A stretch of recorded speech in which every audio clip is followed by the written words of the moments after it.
शरह सूद में 1% इजाफा। स्टेट बैंक का नई मॉनिटरी पॉलिसी का ऐलान। शरह सूद 10.5 से बढ़ाकर 11.5% कर दी गई। गवर्नर जमील अहमद की ज़ेर सदारत मॉनिटरी पॉलिसी कमेटी का इजलास। स्टेट बैंक ऑफ पाकिस्तान ने पॉलिसी रेट में 120 बेसिस पॉइंट का इजाफा कर दिया। एलामिया के मुताबिक महंगाई के तनाजुर में मॉनिटरी पॉलिसी का जायज़ा लिया गया। मॉनिटरी पॉलिसी कमेटी ने मशरक़ वस्ता की सूरत हाल के बाद शरह सूद में तब्दीली का फैसला किया। आलमी मंडी में तेल की बढ़ती कीमत और सप्लाई चेन मईशत पर असरअंदाज हुई। पाकिस्तान में महंगाई का मंजरनामा भी तब्दील हुआ। FPCCIA ने शरह सूद में इजाफा मुस्तरद कर दिया। सीनियर नायब सदर साकिब फयाज ने कहा कि शरह सूद में 1% इजाफा तवक्कुआत के बरक्स है। हमारा मुतालबा था कि शरह सूद को कम किया जाए, अगर कम नहीं भी किया जा सकता तो मुस्तहकिम रखा जा सकता है। शरह सूद में इजाफे से एक्सपोर्ट को नुकसान होता है। Korangi association of trade and industry के सदर इकराम राजपूत ने कहा कि शरह सूद में इजाफे से छोटे और मुतवस्सित कारोबारों के लिए सरमाए तक रसाई मज़ीद मुश्किल हो जाएगी। 11.5% कर दी गई। गवर्नर जमील अहमद की ज़ेर सदारत मॉनिटरी पॉलिसी कमेटी का इजलास। स्टेट बैंक ऑफ पाकिस्तान ने पॉलिसी रेट में 120 बेसिस पॉइंट का इजाफा कर दिया। एलामिया के मुताबिक महंगाई के तनाजुर में मॉनिटरी पॉलिसी का जायज़ा लिया गया।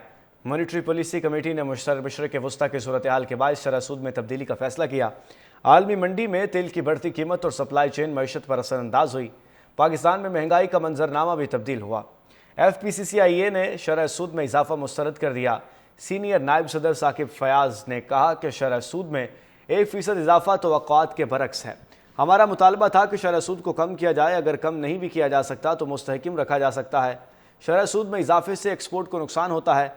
Korangi association of trade and industry के सदर इकराम राजपूत ने कहा कि शरह सूद में इजाफे से छोटे और मुतवस्सित कारोबारों के लिए सरमाए तक रसाई मज़ीद मुश्किल हो जाएगी। 11.5% कर दी गई। गवर्नर जमील अहमद की ज़ेर सदारत मॉनिटरी पॉलिसी कमेटी का इजलास।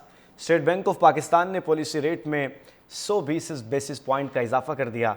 एलामिया के मुताबिक महंगाई के तनाजुर में मॉनिटरी पॉलिसी का जायज़ा लिया गया। मॉनिटरी पॉलिसी कमेटी ने मशरक़ वस्ता की सूरत हाल के बाद शरह सूद में तब्दीली का फैसला किया। आलमी मंडी में तेल की बढ़ती कीमत और सप्लाई चेन मईशत पर असरअंदाज हुई। पाकिस्तान में महंगाई का मंजरनामा भी तब्दील हुआ। FPCCIA ने शरह सूद में इजाफा मुस्तरद कर दिया। सीनियर नायब सदर साकिब फयाज ने कहा कि शरह सूद में 1% इजाफा तवक्कुआत के बरक्स है। हमारा मुतालबा था कि शरह सूद को कम किया जाए, अगर कम नहीं भी किया जा सकता तो मुस्तहकिम रखा जा सकता है।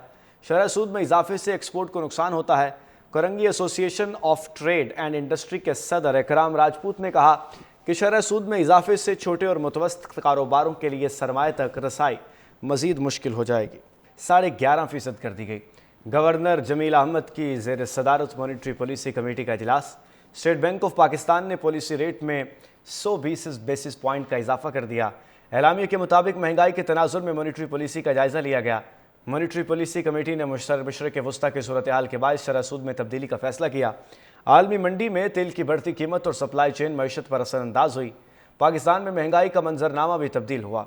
FPCCIA ने शरह सूद में इजाफा मुस्तरद कर दिया। सीनियर नायब सदर साकिब फयाज ने कहा कि शरह सूद में 1% इजाफा तवक्कुआत के बरक्स है। हमारा मुतालबा था कि शरह सूद को कम किया जाए, अगर कम नहीं भी किया जा सकता तो मुस्तहकिम रखा जा सकता है। शरह सूद में इजाफे से एक्सपोर्ट को नुकसान होता है। Korangi association of trade and industry के सदर इकराम राजपूत ने कहा कि शरह सूद में इजाफे से छोटे और मुतवस्सित कारोबारों के लिए सरमाए तक रसाई मज़ीद मुश्किल हो जाएगी।